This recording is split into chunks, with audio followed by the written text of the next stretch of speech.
नमस्कार दोस्तों। हमने जैसा कि आप लोगों को लोक सेवा केंद्रों के टेंडर के बारे में पिछली जानकारी दी थी। पिछले वीडियो में हमने बताया था कि लोक सेवा केंद्र के जो टेंडर जारी हुए हैं उसमें किस तरह से आपको अप्लाई करना है, कौन कौन से डॉक्यूमेंट्स आपको ज़रूरत होगी और किस तरह से आप टेंडर में पार्टिसिपेट कर सकते हैं। इसके लिए हमने हमारी सर्विसेज भी आपको प्रोवाइड करते हैं और आपको इसकी लास्ट डेट क्या थी, ये सब जानकारी हमने दी थी। पर अभी हाल ही में जितने भी जो टेंडर्स जारी हुए थे लोक सेवा केंद्र के, उनमें एक बहुत ही महत्वपूर्ण संशोधन किया गया है। जो लोग ऑलरेडी बिड सबमिट कर चुके हैं उनके लिए भी काफ़ी इम्पोर्टेंट है, जो करने वाले हैं उनके लिए भी इम्पोर्टेंट है। बहुत सारे कुछ हमारे साथी ऐसे भी थे जो टेंडर प्रक्रिया में भाग नहीं ले पाए थे, लास्ट डेट निकल गई, डॉक्यूमेंट्स रेडी नहीं कर पाए थे, तो वह किसी कारणवश अपना टेंडर नहीं भर पाए थे। उनके लिए भी ये बहुत खुशखबरी है कि जितने भी जिले हैं सबके लोक सेवा केंद्रों के आवेदन जमा करने की अंतिम तिथि संशोधित कर दी गई है, डेट आगे बढ़ गई है। और साथ ही साथ कुछ जो क्वेश्चंस थे या हमारे क्योरीज थी उनका भी निवारण किया गया है और कुछ संशोधन भी किया गया है, कुछ एनेक्सर्स भी बढ़ाए गए हैं। तो इसलिए आप वीडियो को पूरा ध्यान से देखें और सब्सक्राइब जरूर करें चैनल को, क्योंकि लोक सेवा केंद्र पे मुझे अभी भी ये लग रहा है कि आने वाले समय में जो ये टेंडर्स हैं इनकी लास्ट डेट में या तो कुछ चेंजेस किया जा सकता है या किसी प्रकार के कुछ संशोधन होने की अभी भी हमें उम्मीद लग रही है। तो इसलिए आप हमारे चैनल को सब्सक्राइब कर बेल आइकन को दबा दें, जिससे कि आपको समय पर होने वाले संशोधनों की जानकारी मिल सके। जैसा कि ये लोक सेवा केंद्र के जो टेंडर है इसके लिए अप्लाई करने के लिए आपको जो चाहिएगा वो आपको पोर्टल पे रजिस्ट्रेशन करना होगा। इसका ऑनलाइन पोर्टल है एमपी टेंडर्स। साथ में एक डिजिटल सिग्नेचर की आवश्यकता होगी। साथ ही जो इसका जो भी लोक सेवा केंद्र के लिए आप अप्लाई करने जा रहे हैं उससे रिलेटेड जो डॉक्यूमेंट होगा उसमें एनेक्सर 1 से 11 तक एनेक्सर एक एनेक्सर और बढ़ाया गया है। अ, तो वह भी आपको जमा करना होगा। साथ में आपका आधार, पैन, नेटवर्थ, अगर आप कोई फर्म है तो एमएसएमई या जीएसटी रजिस्ट्रेशन जो भी है वो उनको रिक्वायर होगी। ठीक है। अगर आप टेंडर में अप्लाई करने जा रहे हैं, किसी तरह कोई समस्या आ रही है या फिर आपको कंसल्टेंसी सर्विसेज की जरूरत हो, तो वीडियो के नीचे डिस्क्रिप्शन में हमारे नंबर दिए गए हैं, आप उन पर कॉल करके भी हमसे जानकारी ले सकते हैं या कंसल्टेंसी सर्विसेज भी ले सकते हैं। ठीक है। तो हम जल्दी से देखते हैं कि वो क्या चेंजेस किए गए हैं, किस वजह से डेट बढ़ाई गई है। तो जैसा कि अभी हमने ये कार्यालय कलेक्टर जो रतलाम जिले के लोक सेवा केंद्र हैं उनके लिए हम एक संशोधन जारी हुआ, इस तरह के सभी जिलों में संशोधन जारी किए गए हैं, उसके बारे में हम जानकारी यहाँ पर देखने वाले हैं। तो जैसा कि रतलाम के जो जमा करने की अंतिम तिथि थी वो पहले 12/6 थी, पर अब उसको बढ़ाकर 19/6 कर दी गई है और उसकी खोलने की जो डेट है वो 21/6 कर दी गई है। ठीक है। तो अब हम देख लेते हैं कि इसके अलावा क्या संशोधन। सबसे पहला जो है वो सभी जिले, जितने भी जिले हैं जिनकी डेट निकल चुकी है या निकलने वाली है या जो भी नियरेस्ट डेट थी उन सब की डेट आगे बढ़ा दी गई है। और जिन्होंने नहीं बढ़ाई है वो भी जल्दी ही इस डेट को बढ़ा देंगे। तो इसमें कुछ संशोधन जो किया गया है तो इसके अब हम आपको बता देते हैं कि आखिर क्या चेंज इन्होंने किया है। आरएफपी क्लॉज नंबर एनेक्सर 2 जो था, details of LSK and bidders. Bidder is any company, firm, MSME society. The GST MSME must be registered issue of older date. अभी जैसे हमारे पास भी कुछ भाइयों के कॉल आए थे, उनका कहना था कि जो एमएसएमई जो फर्म्स हैं उनको ईएमडी में छूट दी जाएगी। तो बहुत से लोग बोले कि हम अभी एमएसएमई बनवा लेते हैं, जीएसटी बनवा लेते हैं। तो मैं उन लोगों के लिए बताना चाहूँगा कि जिस दिन ये जारी किया गया था आरएफपी, जिस जो कि 19/5 थी, उससे पहले का आपका रजिस्ट्रेशन होना चाहिए। ठीक है। फिर आरएफपी में क्लॉज 2.20.1 में कहा गया था, bid security and performance bank guarantee firms having MSME registration of Madhya Pradesh will only be exempted from paying bid security. तो जो एमएसएमई को ईएमडी में जो छूट है केवल उन्हीं एमएसएमई वाली फर्म्स को छूट होगी जो मध्य प्रदेश की रजिस्टर्ड होगी। ठीक है।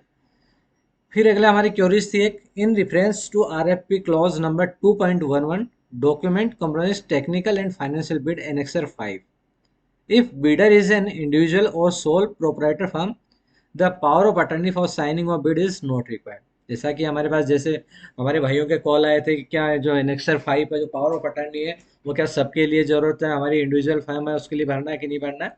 तो जो अगर आपकी प्रोपराइटरशिप वाली फर्म है तो उसमें उसकी रिक्वायर नहीं होगी, इन्होंने क्लियर उसको कर दिया है। जो कि हम ऑलरेडी पहले ही हमारे वीडियो जब हमने बनाया था उसमें क्लियर नहीं था, तब भी हमने ये चीज़ हमारे जो भी दर्शक हैं, हमारे जो वीडियोस देख रहे हैं, जिसने हमसे कॉल पे बात करी है, जानकारी चाहिए, उनको हमने बता चुके थे कि उनको पावर ऑफ अटर्नी की जरूरत नहीं है, इन केस अगर वो इंडिविजुअल है और सोल प्रोपराइटर है। In reference to RFP clause number 2.21 condition for rejection of bids point E, bidders need to fill and upload annexure 11 to declare name of LSK for which she is applying in district। यह एक नया point जोड़ा गया है, अब एक annexure 11 add किया गया है। यह व्यक्ति को उसमें डिक्लेयर करना है कि वह एक जिले उस जिस जिले में अप्लाई कर रहा है, मान लीजिए वो रतलाम के लिए कर रहा है या उज्जैन के लिए कर रहा है, नीमच कर रहा है, भोपाल कर रहा है, तो उसको वहाँ पर मेंशन करना होगा। कोई व्यक्ति अगर एक से ज़्यादा उस जिले में लोक सेवा केंद्र के लिए अप्लाई कर रहा है तो उनकी डिटेल उसमें डालनी होगी।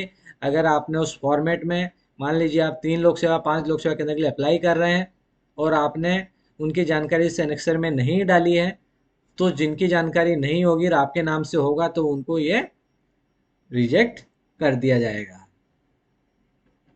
तो ये बहुत ही महत्वपूर्ण जानकारियां हैं दोस्तों, बिल्कुल ध्यान से सुने। और भी कुछ चेंजेस किए गए। तो सबसे पहले हम बात करते हैं एनेक्सर 11 क्या है। अभी तक जो एनेक्सर्स थे वो केवल 10 एनेक्सर थे, अब ये अंडरटेकिंग बाय बीडर, बीडर के द्वारा एनेक्सर किया गया है। तो अगर आप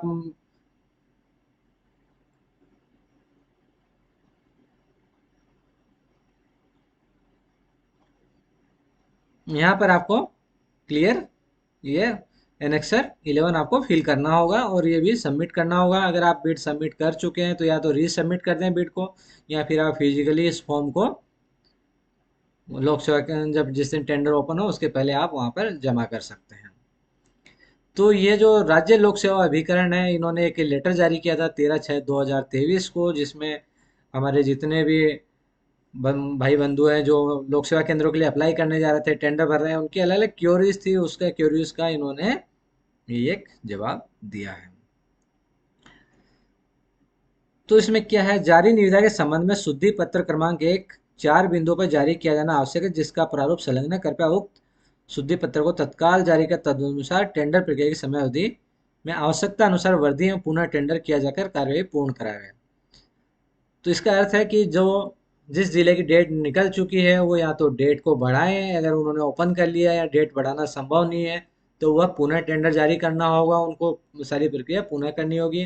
अगर वह री टेंडर कॉल करते हैं तो जो मेरे भाई ऑलरेडी टेंडर में पार्टिसिपेट कर चुके, बिड सबमिट कर चुके, अगर आपके पास मैसेज आता है कि री टेंडर किया गया है तो आप पुनः री टेंडर की प्रक्रिया में भाग लें। ठीक है। फिर है आरएफपी के भाग 3 की कंडिका 3.73 के अनुसार वित्तीय निविदा में यदि निविदाकारों की दरें समान रहती हैं तो लॉटरी द्वारा निविदाकार के चयन का उल्लेख है। इस संबंध में स्पष्ट किया जाता है कि लॉटरी प्रक्रिया ऑफलाइन की जाएगी और जिसकी वीडियोग्राफी अनिवार्य होगी। ये कार्यपालक संचालक के जो है राज्य लोक सेवा अभिकरण के अभिजीत अग्रवाल जी, इनके द्वारा यह पत्र जारी किया गया था। अभी इन्होंने क्या क्लियरिफिकेशन दिया है उसके बारे में भी हम बात कर लेते हैं। जो अलग अलग क्योरीज थी उसकी बात कर रहे हैं। जैसा कि एनेक्सर 8 भी भरकर तकनीकी निविदा के साथ जमा किया जाना है क्या, ये एक हमारी क्योरी थी। जैसा कि हम ऑलरेडी वीडियो में बता चुके हैं हमारे पहले वाले वीडियो में, पर फिर भी बहुत सारे हमारे दोस्त हमें कॉल करते हैं, सर ये एनेक्सर जो 8 है उसमें जो कि SLA एग्रीमेंट वाला वो क्या भरकर जमा करना है। तो हम बताए थे कि नहीं करना भैया, जब आपको टेंडर अलॉट हो जाएगा, जब लोक सेवा केंद्र इनका आपको मिल जाएगा, तब जो एग्रीमेंट होगा उस समय वह आपको भर के जमा करना होगा, उस पर साइन होंगे सब दोनों पार्टीज के। ठीक है, इन्होंने भी इसका वही जवाब दिया है। चूंकि बिड ऑनलाइन की जानी है तथा वित्तीय निविदा हेतु BOQ फॉर्म के द्वारा भरी जानी है तो RFP के कंडिका एनेक्सर 4A और 4B वित्तीय निविदा के साथ भरकर जमा करना है क्या। तो एनेक्सर 4A और 4B जो कि फाइनेंशियल के लिए था, अगर आपसे जब जमा करेंगे तो फाइनेंशियल में BOQ की एक्सेल फाइल मांगी गई थी, वह आपको भरना है। और साथ साथ अगर उन्होंने लिंक दी है, अगर वहाँ पे लिंक क्रिएट करी हुई है PDF फॉर्म में 4A 4B को, तो आप उसको सबमिट कर दें। पर अगर नहीं भी करते हैं तो उसकी वजह से आपका टेंडर रिजेक्ट नहीं किया जाएगा, निरस्त नहीं किया जाएगा। यदि निविदाकार सोल प्रोपराइटर है तो वह स्वयं निविदा भर के जमा कर रहा है तो क्या उसे पावर ऑफ अटर्नी देना अनिवार्य है? जैसा कि हम ऑलरेडी बता चुके हैं, ये क्लियरिफिकेशन आज जारी किया, पर हमने इससे पहले ही जब हमने वीडियो बनाया था, जैसे टेंडर जारी हुए थे, तभी हमने बता दिया था कि इसकी जरूरत नहीं होगी। केवल पार्टनरशिप फर्म या प्राइवेट लिमिटेड कंपनीज हैं इस तरह की, तो आपको पावर ऑफ अटर्नी की नीड होगी। निविदाकार फर्म कंपनी का जीएसटी रजिस्ट्रेशन किस तिथि का होना चाहिए? तो जैसा कि हमने बताया कि कोई भी अगर फर्म के नाम से अगर टेंडर भर रहा है तो उसका कोई भी डॉक्यूमेंट है, चाहे रजिस्ट्रेशन हो, जीएसटी हो, एमएसएमई, वो सब निविदा जारी होने की तिथि के पूर्व का होना चाहिए। जिले से एक ही निविदाकार कितने लोक सेवा केंद्र के लिए आवेदन निविदा भर सकता है? तो ये जो आपको डॉक्यूमेंट जो जारी हुआ है उसकी कंडिका 2.12 देखें कि कितने आप भर सकते हैं। ठीक है, वो आपके नेटवर्थ और उसके ऊपर डिपेंड करेगा कि आप कितने भर सकते हैं। यदि किसी निविदाकार को किसी भी लोक सेवा केंद्र के लिए एलओए जारी नहीं हुआ तो क्या उसे एनेक्सर 9 भरना अनिवार्य है? तो अगर तब भी आपको एनेक्सर 9 भरना है, बस उसमें वहां पर नील या एनए लिखकर भरना होगा। तकनीकी निविदा के संबंध में कौन कौन से दस्तावेज हार्ड कॉपी में जमा किया जाना है? तो हार्ड कॉपी में जैसा कि हमने बताया था कि अगर वहाँ किसी तरह की डिस्क्रिप्शन होती है तो आपको उसकी हार्ड कॉपी जमा करना है, अन्यथा इसमें, और यहाँ आप उसको डिटेल में अगर पढ़ना चाहें तो कंडिका 2.11.2 देखें। क्या तकनीकी निविदा के परीक्षण उपरांत जिन निविदाकारों के दस्तावेज स्पष्ट नहीं होने पर दावा आपत्ति ली जाएगी तथा निविदाकारों के दस्तावेज प्रस्तुत करने हेतु तो समय दिया जाएगा? यदि हाँ तो कितने दिन का समय दिया जाएगा? ठीक है, मान लीजिए कोई दस्तावेज स्पष्ट नहीं हो रहा है तो इनके द्वारा आपकी कोई आपत्ति ली जाएगी, तो उसको प्रस्तुति अपना जो क्लेरिफिकेशन देना है या दस्तावेज प्रस्तुत करना है उसके लिए क्या समय दिया जाएगा? तो वहाँ कंडिका में लिखा हुआ है कि उसके समिति के द्वारा जो भी निर्णय लिया जाएगा, कितने समय दिया जाएगा, वो वहाँ पर डिस्क्राइब किया गया है। आरएफपी के कंडिका नंबर 2.2 के अनुसार निविदाकार कोई व्यक्ति, प्रोपराइटर फर्म, रजिस्टर्ड सोसाइटी या कंपनी हो सकती है। तो निविदाकार किसी व्यक्ति के नाम एमएसएमई पंजीयन होने पर अमानत राशि की जमा करने छूट मिलेगी। तो मध्य प्रदेश के सूक्ष्म लघु उद्यमी को निविदा की प्रतिभूति राशि की भुगतान में छूट होगी, अर्थात जो मध्य प्रदेश में रजिस्टर्ड एमएसएमई होगी उन्हीं को ही ये छूट दी जाएगी। फिर है आरएफपी के कंडिका 2.11.3 में उल्लेख है कि निविदा प्रपत्र में दस्तावेज को लिफाफे में डालकर सील बंद करके कागज में प्रस्तुत करना है। तो क्या ई टेंडर की स्थिति में भी दस्तावेजों की हार्ड कॉपी जमा करना होगी? तो आपको ये कंडिका 2.11.2 दी हुई है, तो वहाँ पर ये डिस्क्राइब किया है कि किस स्थिति में आपको जमा करना है और किस स्थिति में नहीं करना है।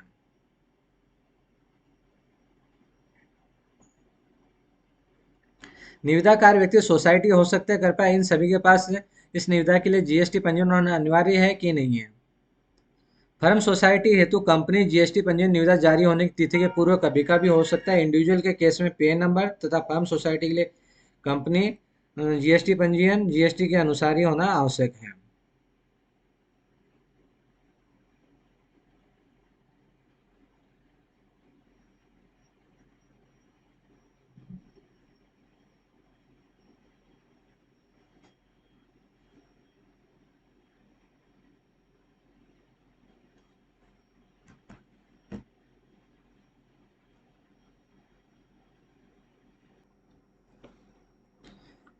फिर यहाँ पर कुछ और कंडीशंस दी गई है। आरएफपी के कंडिका 2.20 के अनुसार ऐसे फर्म जिनके पास एमएससी पंजीयन होने बिड सिक्योरिटी राशि से छूट प्रदान की गई है, कृपया स्पष्ट करें कि छूट किसी निविदाकार व्यक्ति, पंजीकृत सोसाइटी, कंपनी आदि के लिए भी लागू है या नहीं। तो इसके लिए आरएफपी की जो कंडिका 2.201 है वो देखना है आपको।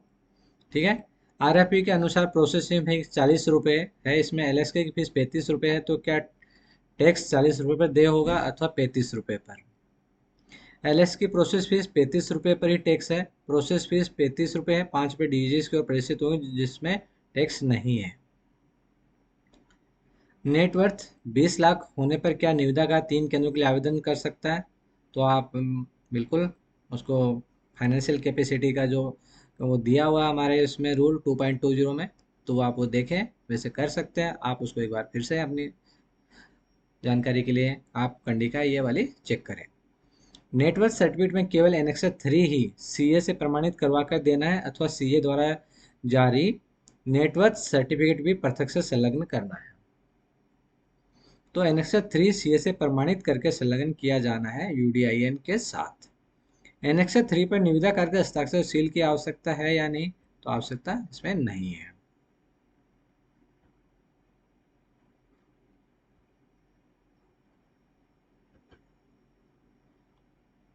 एक केंद्र के लिए 10 लाख की नेटवर्थ आवश्यकता है, तो क्या निविदाकार एक जिले के सभी केंद्रों के लिए निविदा भरने के लिए पात्र है? तो आपको वो कंडिका ये वाली देखनी होगी फाइनेंशियल कैपेसिटी की। ठीक है, जैसा कि यहाँ पर आप देख रहे होंगे, अधिकतर जो जवाब दिए गए वो इसी तरीके से दिए गए हैं कि आप ये कंडिका देखें, ये कंडिका देखें। तो इसलिए आप, मेरा ये कहना है कि एक बार आप जितनी भी पूरा जो डॉक्यूमेंट है वो कंप्लीट आप पढ़ लें तो ज़्यादा अच्छा रहेगा आपके लिए, ताकि आपको भी किसी प्रकार की कोई समस्या ना हो। व्यक्तिगत निविदाकर्ता की स्थिति में डेजिग्नेशन ऑफ अथोराइज सिग्नेटरी में क्या लिखना है? तो उसमें निविदाकार का नाम और हस्ताक्षर होगा। ठीक है, यदि संस्था के संचालक पावर ऑफ अटर्नी देना चाहते हैं तो विशिष्ट 5 लेटर हेड में प्रस्तुत करना है, या नॉन जुडिशियल स्टाम्प पेपर पर प्रस्तुत करना है। तो ये नॉन जुडिशियल 1000 रुपये के स्टाम्प पर आपको करना होगा।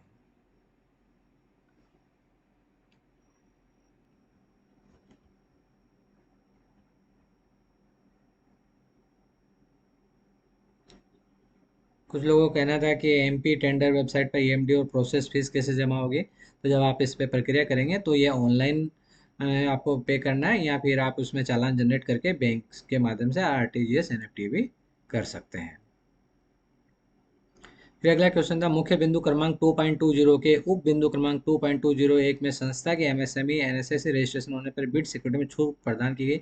तो इस स्थिति में संस्था को एमएससी एनएससी संबंधित कौन से दस्तावेज प्रस्तुत करना है? तो इसके पंजीयन जो प्रमाण पत्र है एमएसएमई के, वो आपको प्रस्तुत करने होंगे।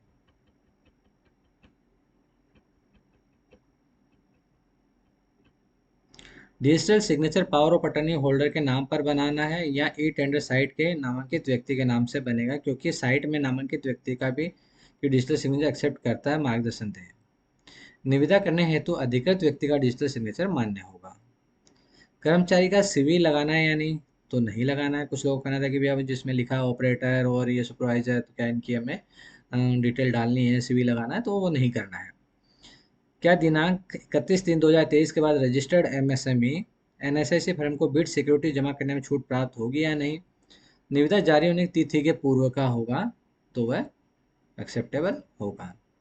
भंडार क्रय नियम 2015 के अनुसार एमएसएमई फर्मों को टेंडर आवेदन राशि 1000 रुपये राशि की छूट दी जा रही है।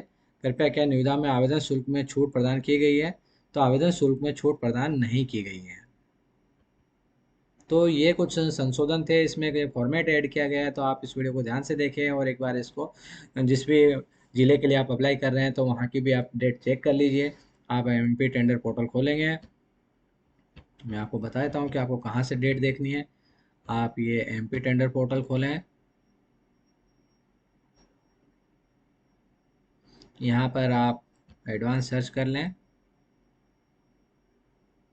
और यहाँ से आप ओपन टेंडर सेलेक्ट करेंगे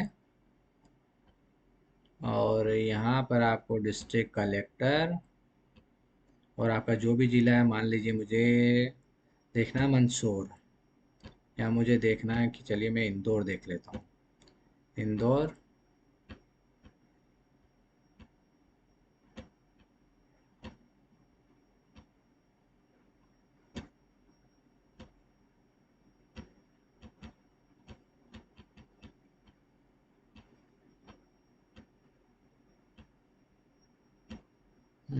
चलो मैं मंदसौर देख लेता हूँ भैया। क्या हो गया पोर्टल को? आज लगता है हमारा पोर्टल भी सुस्त हो गया है।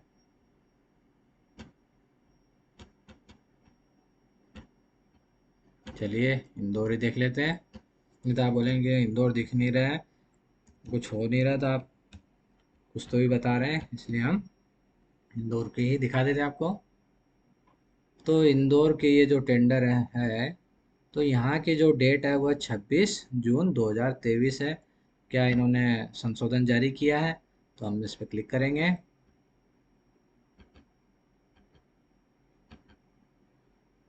तो जैसा कि अभी तक इंदौर जिले ने संशोधन जारी नहीं किया है, पर यह भी एक आध दिन में इनका संशोधन जारी हो कोरेंडम जारी हो जाएगा। चलिए हम दिखाते हैं कि कैसा दूसरा कोई जिला देख लेते हैं जहाँ पे संशोधन जारी किया गया है। जैसा कि आप लोगों को पता है कि मंदसौर और रतलाम की डेट निकल चुकी थी, तो हम मंदसौर को देख लेते हैं एक बार।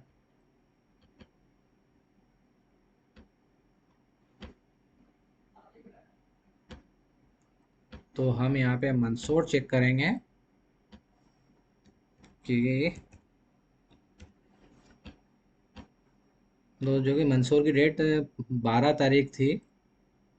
अब ये यहाँ इनकी क्लोजिंग डेट्स 24 हो गई, अथा इन्होंने 24 तक की डेट बढ़ा दी है। चलिए तो अब हम देखते हैं कि कहाँ पर ये कोरेंडम जारी किया गया है।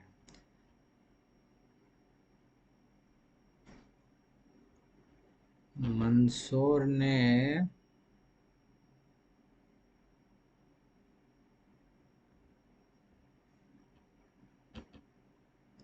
क्योंकि मंदसौर की डेट निकल चुकी थी, नो नो ने क्या करा भैया।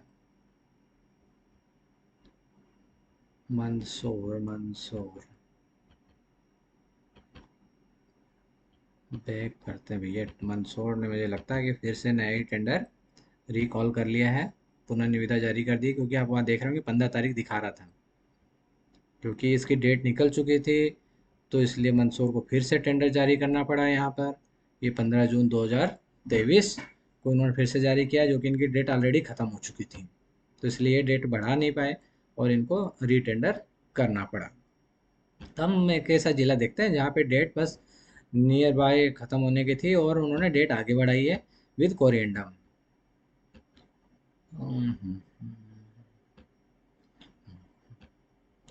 तो हम बात कर रहे हैं भैया रतलाम की, और हमने खोला ये रतलाम शहर का RDNN। वीडियो पे आप बने रहें, थोड़ा देखें, क्योंकि आपके काम की चीज़ें, कोई भी स्टेप आप मिस कर रहे हैं तो संभव है कि आप बहुत कुछ चीज़ें कोई गलती कर दे और आपका एंड टाइम पे टेंडर कैंसिल हो जाए। तो इसलिए आप थोड़ा ध्यान से रखें, क्योंकि भाई इतना पैसा खर्च कर रहे हैं तो फिर क्या मतलब है। क्या आप ये देखेंगे यहाँ पे इन्होंने कोरेंडम जारी किया है, इन्होंने 18 मई को जारी किया था। ठीक है, हम देख लें पहले कोरेंडम क्या है। इस कोरेंडम पे क्लिक करेंगे तो ये हमारा कोरेंडम है। इनकी पब्लिश डेट थी वो 18 थी, बिड ओपनिंग डेट 21 जून है। तो इन्होंने कोरेंडम कब जारी किया, क्रिटिकल डेट्स आपको यहाँ से डिटेल देखनी है क्या, उसमें जो मैं अभी आपको दिखा रहा था उसकी डिटेल्स वो आप यहाँ से देख सकते हैं। इन्होंने 13 तारीख को ये कोरेंडम जारी किया है। और इनके बिड सबमिशन की जो एंड डेट है वो है अब 19 हो गई है, जो कि पहले 12 थी। ठीक है, तो इस तरीके से आप विभिन्न जिलों की डेट्स देख सकते हैं, कौन से जिले की डेट बाकी है, किसकी एक्सपायर हो गई, क्या हो गई, ये सब आप जानकारी यहाँ से देख सकते हैं। ओके, अगर किसी तरह की कोई भी समस्या हो तो आप हमारे वीडियो के नीचे दिए कमेंट में जाकर अपना क्वेश्चन पूछ सकते हैं, या फिर आप हमें हमारे दिए गए नंबर पर व्हाट्सएप के माध्यम से भी जानकारी ले सकते हैं। Okay, thank you very much.